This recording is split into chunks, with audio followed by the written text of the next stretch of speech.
Allez. L'application. On va cliquer. Ça ne va pas valider. Option info permis. S'il vous plaît. Alors, chef, vous en avez permis? Ouais, ezali, eza mokonzi. Ok, et bon, carte rose. Ouais, on appelle eza mokonzi. Bah, document ya contrôle technique. Eza? Ah, nazanga pena document contrôle technique. Eza? Bon, acte de naissance. Eza quand même? Acte de naissance? Mais mokonzi, ni eza avoir nango. Eza nango kaka, eza. Bon, acte de décès. Oh, acte de décès. On a couvé pour la besoin de décès. Oh là là là là. Ah, exacté. C'est mon pandi. En lieu et place de contrôler sereinement les citoyens, notamment avec les permis de conduire ou le contrôle technique pour leurs véhicules, les agents de l'ordre deviennent des agents de désordre. Ils sèment le chaos et la désolation, confirmant et favorisant la défiance qui peut exister entre les conducteurs et l'État congolais. Dans cette vidéo, nous revenons sur ce contexte désastreux général, tout en proposant des solutions capables de résorber ce problème. Dans la semaine du 17 au 23 novembre 2025, un contrôle à la fois technique pour les véhicules et de permis de conduire pour les conducteurs s'est effectué sur la ville-province de Kinshasa. Alors, premièrement, il y a une responsabilité des conducteurs, il faut l'avouer quand même, parce que les permis de conduire, on ne citait que, l'obtention avait été lancée depuis 2024 pratiquement. Mais plusieurs conducteurs ne se sont pas pressés pour l'obtenir, estimant notamment qu'ils avaient tout le temps. Comme toujours, la raison principale de cet état de choses, c'est que tout le monde se dit qu'au bout d'un moment, ce contrôle ne sera plus aussi régulier et dur qu'il était au début. Donc, pourquoi se prendre la tête à avoir ces documents? La conséquence, c'est que le contrôle technique des permis de conduire est comme un gros COP, comme on dit au Lingala. C'est-à-dire en français, on dirait que les agents de l'ordre utilisent tous les moyens possibles pour se faire de l'argent. Ils confisquent déjà ces documents, dès lors qu'ils se rendent compte qu'ils sont authentiques, mais aussi ils demandent des documents impossibles, parfois que nous n'avons pas. Et on en rigole, mais cette situation est cauchemardesque et véritable. La conséquence sur la population est désastreuse. Aujourd'hui, le transport est devenu plus difficile qu'il ne l'était, notamment sur des périodes creuses comme le matin ou le soir.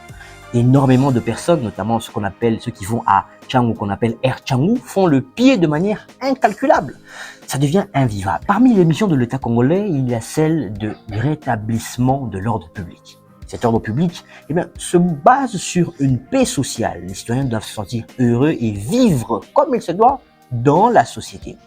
Ce n'est pas déjà le cas, il faut le dire, pour plusieurs raisons, mais lorsque l'on ajoute un contrôle technique qui vient encore fausser les choses, cela peut pousser à une révolte.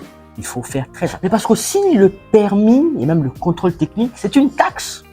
Lorsque le conducteur ou le propriétaire du véhicule paye ces taxes, il doit recevoir une contrepartie en retour, puisque ça donne le droit notamment de conduire un véhicule en République démocratique du Congo, à Kinshasa particulièrement, d'être conducteur. La contrepartie, c'est que les routes notamment doivent être bien, parce que l'on ne peut pas conduire sur des routes délabrées. Mais malheureusement, sur le terrain, on se rend compte que le contrôle est rigoureux, comme vous le savez avec les agents de l'ordre de notre pays, mais les conditions pour rouler ne sont pas au rendez-vous. On ne sait pas si c'est une coïncidence, on ne sait pas ce qui s'est passé exactement, mais dans le même temps, la Commission nationale de prévention routière a déclenché aussi pour sa part une grève. C'est la preuve qu'il y a énormément de choses qu'il faut faire dans ce secteur routier, énormément d'abus qu'il faut combattre. Mais comment faire? L'on dit souvent que la ville de Kinshasa est en chantier, notamment le gouverneur Daniel Bumba, qui le dit avec beaucoup de fierté. Le problème, ce n'est pas le fait de rénover les routes. Les routes se rénovent quotidiennement, pratiquement chaque année. Le vrai problème, c'est que la qualité de ces rénovations. Lorsqu'on rénove une route, en principe, on s'attend à ce qu'elle fasse minimum 5 ans, voire 10 ans. Le problème, c'est qu'au bout de quelques mois, voire 1 ou 2 ans, la route a déjà un trou.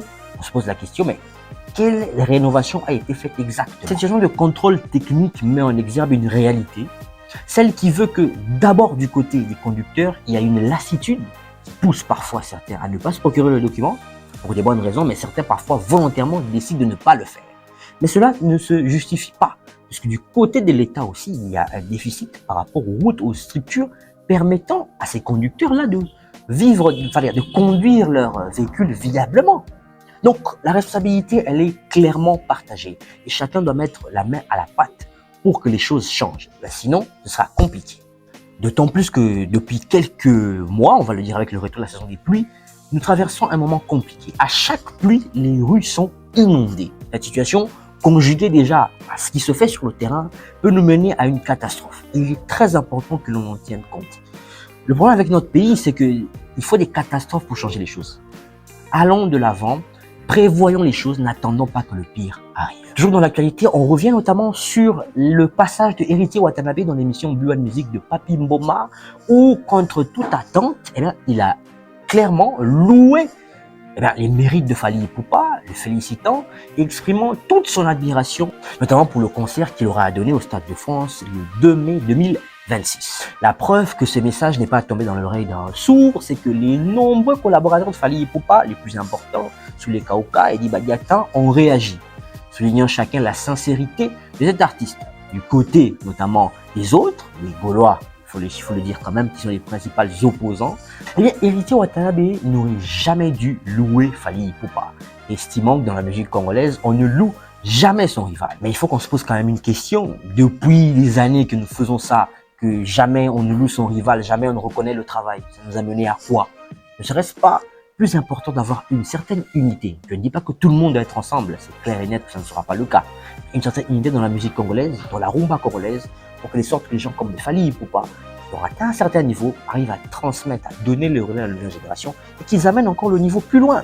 Le problème, c'est qu'on a aujourd'hui un seul artiste qui rayonne au niveau international. Mais l'on veut aujourd'hui qu'il y ait d'autres artistes. Moi, je pense qu'Héritier Watanabe, en faisant ça, fait un premier.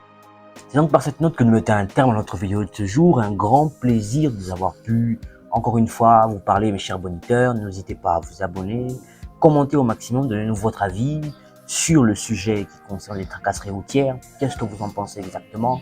N'hésitez pas à partager au maximum pour donner la force à la communauté que nous constituons avec la bonitude. Rendez-vous la semaine prochaine pour une autre vie. Mais surtout, n'oubliez pas, la seule et unique quête demeure celle de la connaissance.